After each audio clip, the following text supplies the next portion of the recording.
downfall. Linda was never the good witch. Gossip and spreading rumors will be your downfall. She threw her into the dead ditch. Jealousy makes you lose everything, that's the cost. How about you just stay in the land of the lost? Besties with the witch of the west. Hate on us, but you're still obsessed. Getting me to be the big bad villain, babe, go get a psychoanalysis. Because I know I'm one in a million, but it's fine, I'll be your protagonist. You're talking too much, we can all hear your whispers. Calling us wicked is a little insulting. You gave them to her, but you can keep the rest with first thoughts. Your word goes, girl, but that's just disgusting. You can call me the bad witch, but I'm not the snitch. So tell me which is which? Which is which? Which is which is which?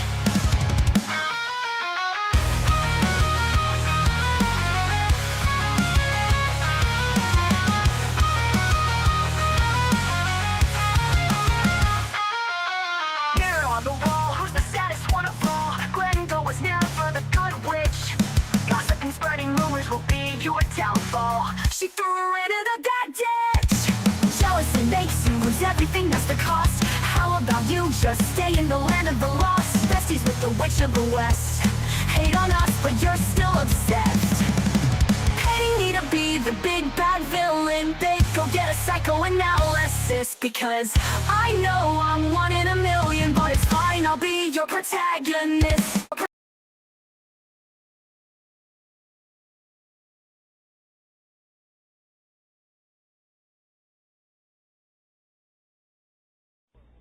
Friends, before I tell you about capitalism, I must tell you about two business rivals.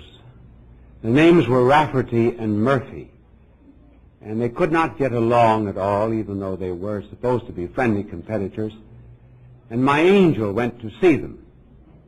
And my angel said to Rafferty, Rafferty, I'll give you one of anything in all the world if you'll only let Murphy have two of them.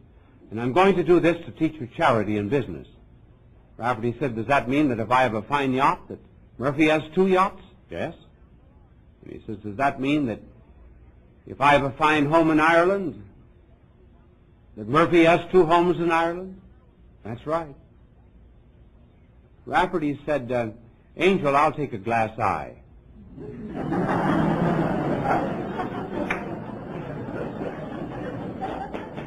When I was a boy, there was a hardware store that we used to visit from time to time. And one day, three boys of the neighborhood went into this hardware store. There were three brothers. And the first of them said to the hardware man, I would like 10 cents worth of BB shots. So the old hardware man put his ladder up against the shelf and climbed way to the top and brought down a box and weighed out 10 cents worth of BB shots. And then put it all the way back on the top shelf. And he said to the second boy, what do you want? He said, I want 10 cents worth of BB shots. So the hardware man put his ladder up, climbed up again, came down, weighed out the 10 cents worth of BB shots. And he says, now before I come down, said to the third boy, do you want 10 cents worth of BB shots? He said, no. So the hardware man came down. Well, what do you want? He said, I want 5 cents worth of BB shots.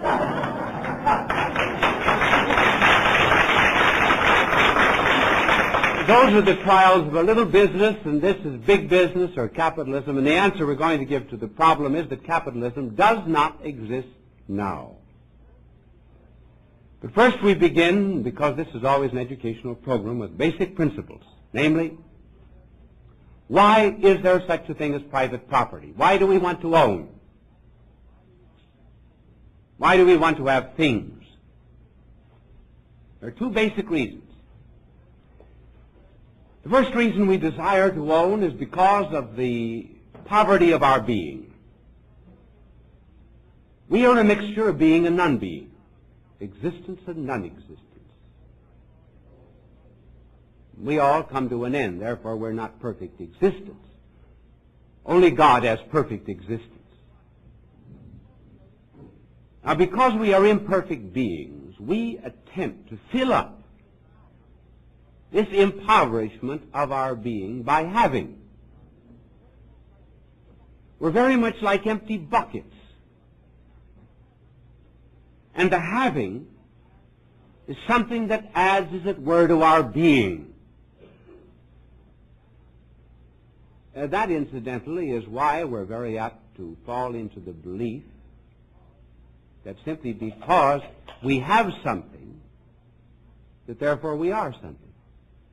It also accounts for the fact that we very often consider people to be of great importance when only they're very wealthy. They just have an abundance of goods. You know, God has nothing. In that sense, God is absolute poverty. God is, in that sense, he is absolute riches. Well, that's the first reason for wanting things. And the second reason is related to freedom. There are two kinds of freedom. One is internal freedom, and the other is external. The external freedom is liberty. We are free on the inside because we have a soul. Each and every one of us is a source of responsibility. I am my own. I can call myself my own. Now, is it not fitting that we should have external liberty as well? And what is the best sign of external liberty? Something on the outside over which we have control, just as we have control of ourselves on the inside. For example, the artist wants to own his canvas. The sculptor wants to own his marble. The farmer wants to own his land. Thus, property is the economic guarantee of human liberty. It's a protection for freedom of the soul. Just suppose you wanted to establish a regime, a political system in which nobody would be free.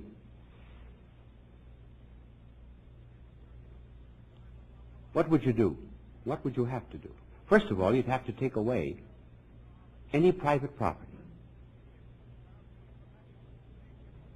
because that would give a man a certain amount of independence as regards his work. And secondly, you would have to destroy his religion so that he would no longer believe that he was free on the inside. That's communism. Communism is founded upon the denial of inner and outer freedom. The denial of God and the denial of private property. The two go together. Well, that's chapter 1. Here's another notion concerning property, and an idea that is very seldom thought of. All property has two aspects or two sides. We must distinguish between the right to property and the use of property. The right to property is personal or individual. The use of property is social. Now let us explain. The right to property is personal. For example, you own your own fishing tackle. You own an automobile. Or you may even own a wine cellar. You can show title, deed, possession. Now, is your right to any property unlimited? May you use it as you please? You may have a right to a gun. May you shoot your mother-in-law? Shoot game out of season? You have an automobile? May you drive it in your neighbor's front lawn or into his front room? You have a wine cellar? May you set up a saloon next to a school and sell it to minors?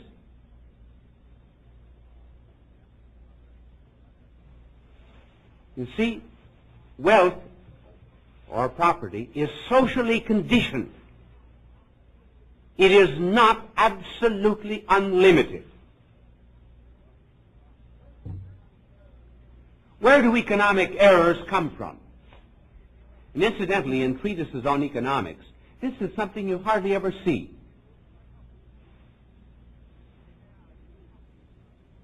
The only treatise in economics that I know of that really touches fundamentals is Bernard Dempsey's treatise on economics. And that makes a distinction of this kind. Now, economics begins to go wrong. An economist, you know, is one who reads a menu from the right to the left.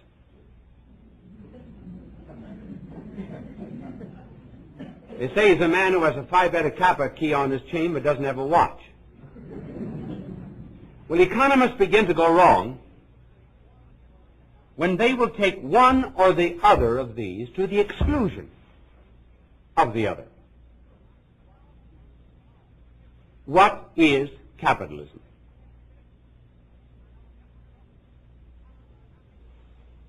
Capitalism is the emphasis upon the individual right without social use.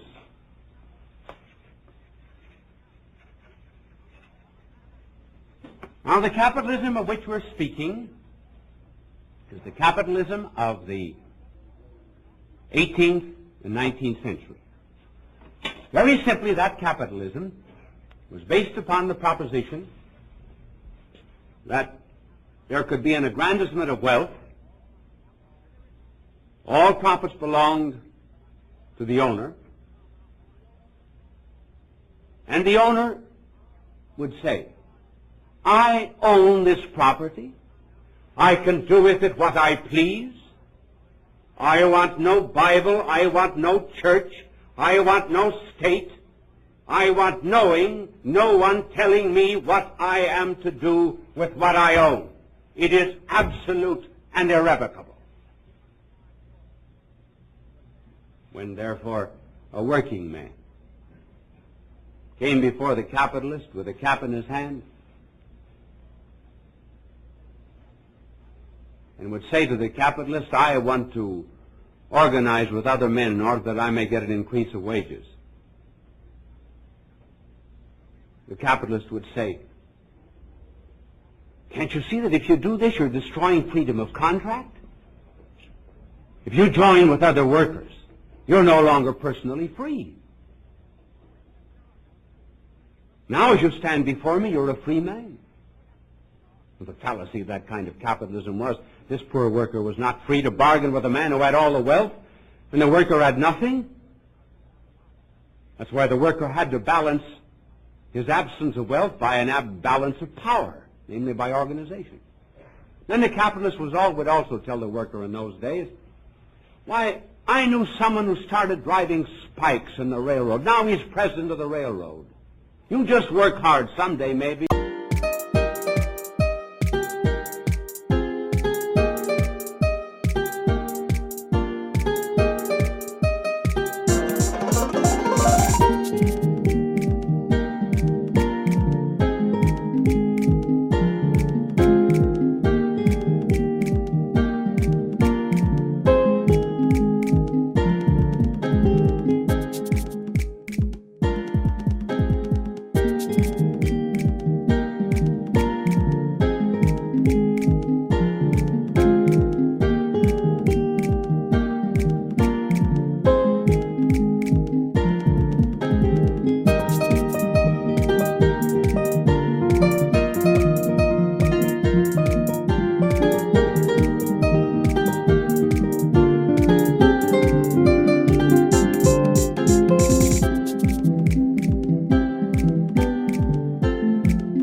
quickly, just for now, but in the fire we're burning out. We crash, we burn, we never learn, it's a cycle. I can't discern, but in your arms I lose control. We fall apart, but still I go. Here we go again, spinning in the dark, chasing every high, even if we fall apart. Here we go again, you and me were blind, losing all we've got, but it's worth it every time. Here we go again.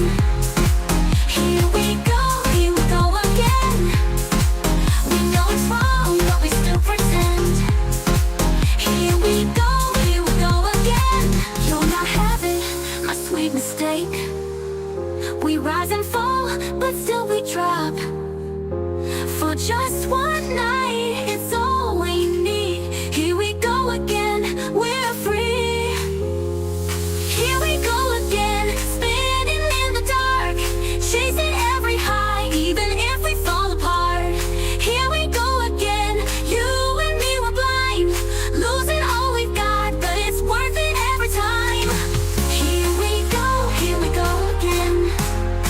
Here we go again. We know it's wrong, but we still pretend.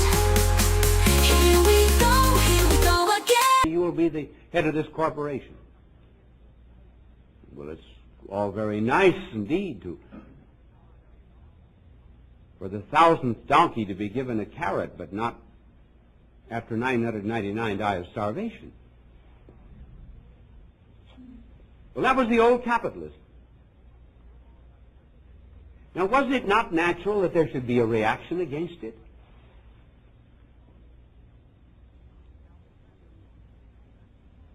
And the reaction came. And what was the reaction?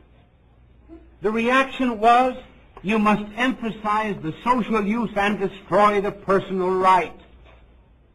Just as erroneous as this.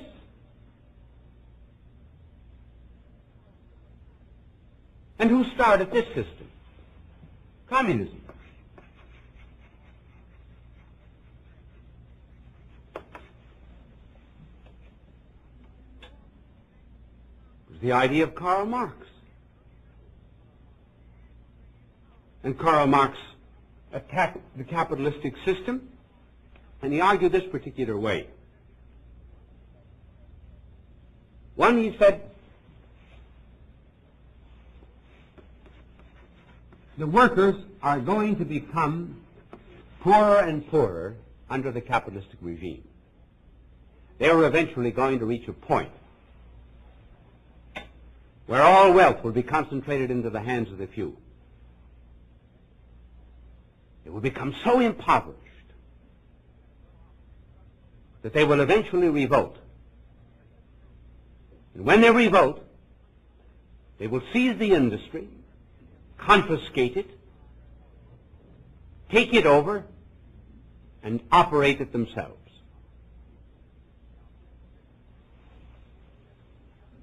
The second principle of Marx was, not only would the worker become poorer and poorer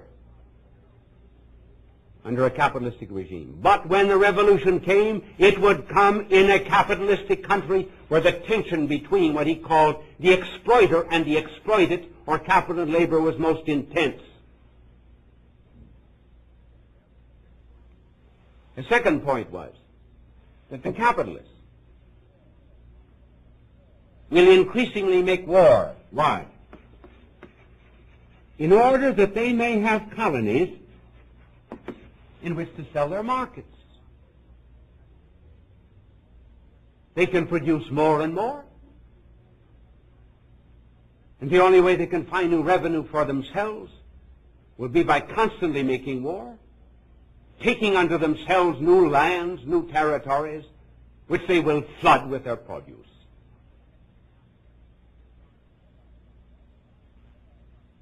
Marx's third argument was, in this reaction to communism,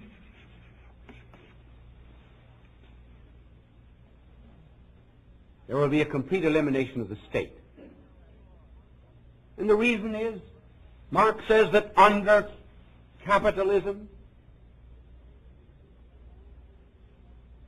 the state exists only to protect the exploiting system. In other words, says Marx,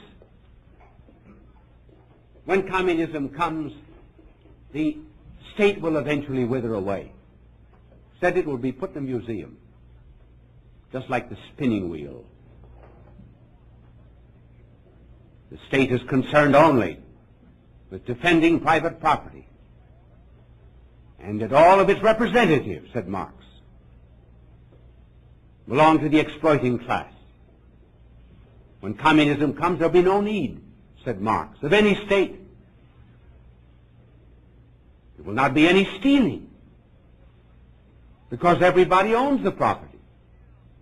That reminds me that at a writers' conference some years ago, André Malraux, the French writer, was discussing with a group of communist writers whether or not the workers did not sometimes think of their souls. And he said to one of the communist writers, what would happen if one of your proletariats was hit by a streetcar and in danger of death? What would he think about? The communist was silent for a moment, and then he said, well, under the socialistic system, there are no accidents.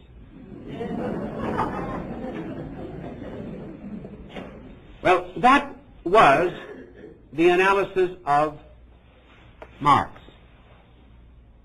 Now, what actually happened? None of these things happened. First of all, workers, did they get poorer and poorer?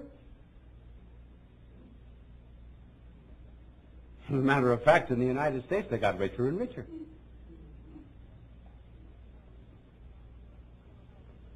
My salary for 25 years as a university professor was 1/3 of a truck driver's. Incidentally, there was a divorce in Chicago not very long ago. One woman got a divorce from her husband because he had told her always that he was a truck driver earning $40 a day. And she found out that he was only a banker.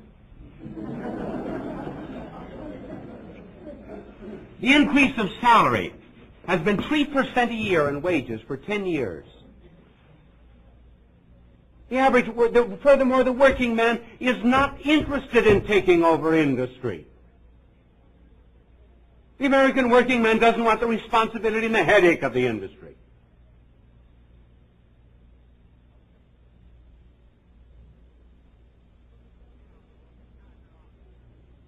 So that there is today a tremendous amount of prosperity among the workers. They have organized. Now they're getting a share of the wealth. Furthermore, Marx was wrong in saying that this revolution would take place in the country where there was the greatest tension between capital and labor. But it didn't take place in the sick country where there was the greatest tension between capital and labor. It took place in Russia where there was no tension. Therefore, it was not an economic law of history. It was merely Asiatic violence that made the revolution. Marx was wrong about the workers. He's also wrong about the colonies. America was in 2 world wars, and America did not add 1 foot of ground to our national possessions as a result of 2 victorious world wars. And the communistic country now owns 1/3 of the earth's surface. Furthermore, the government did not side with the capitalistic class. Theodore Roosevelt went after the railroads. Wilson went after the bankers. We had the Wagner Act, the Security Act, collective bargaining, all kinds of social security. And the governments have been working for the common good and not just for any one class alone.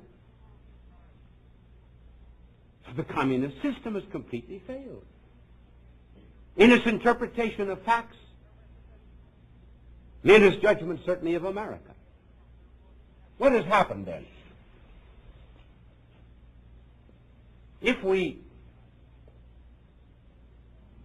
could ever draw out a picture of what is happening, capital, instead of being concentrated in the hands of the few, is today being diffused.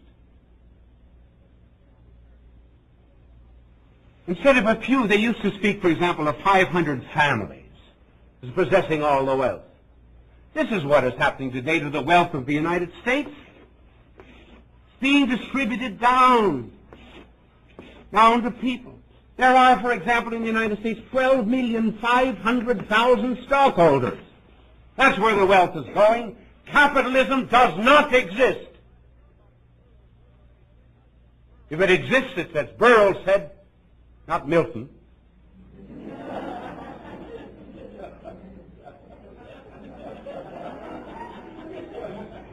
If you're an economist, you know the real Burroughs. Whom I'm talking. 12,500,000. Furthermore, 70% of the national income of the United States goes in wages.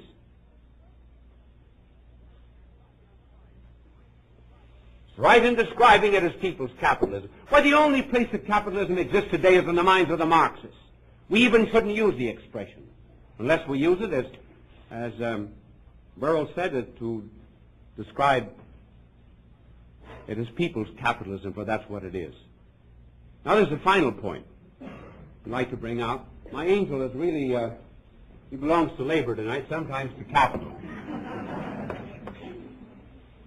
The final point about it, you know, property used to be considered, the old Latin word for it was res. Property is a thing, something you can put your teeth into, something you can walk on, something you can touch. Today property is no longer that, or it is ceasing to be that. Property today is a token. And a token is what? A token is an artifice which is a symbol of wealth. There can be a limit to this. There can be no limit to tokens. For example, stocks and bonds. When our Lord, for example, multiplied the loaves and the fishes and fed the hungry group in the desert, everyone had his fill when he gave them loaves and fishes. Suppose he gave them $10,000 war bonds. Do you think anyone had said, "Sodus Domini, that's enough, oh Lord, just one war bond, no more, no more, no more"? And that's one of the reasons, because wealth is not real today, because it's token wealth and stocks and bonds. You've got a false infinite. You've got people making money a new kind of God. You've got a decline of ethics, anything for the fast dollar. This is not real wealth. And the pursuit of the token wealth is what's destroying American life.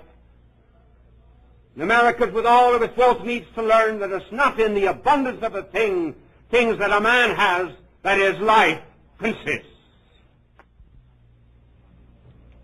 Apropos of capitalism and property, you have often heard it said, you cannot take it with you. Do not believe it. You can. You can take it with you. You cannot take with you what you still keep, but you can take with you what you give away. Because all of that is written down by the recording angel. Their works follow them. So if you'd like to take something with you, send it to me. I'll give it to the poor of the world, and you will have it when you go before the Lord.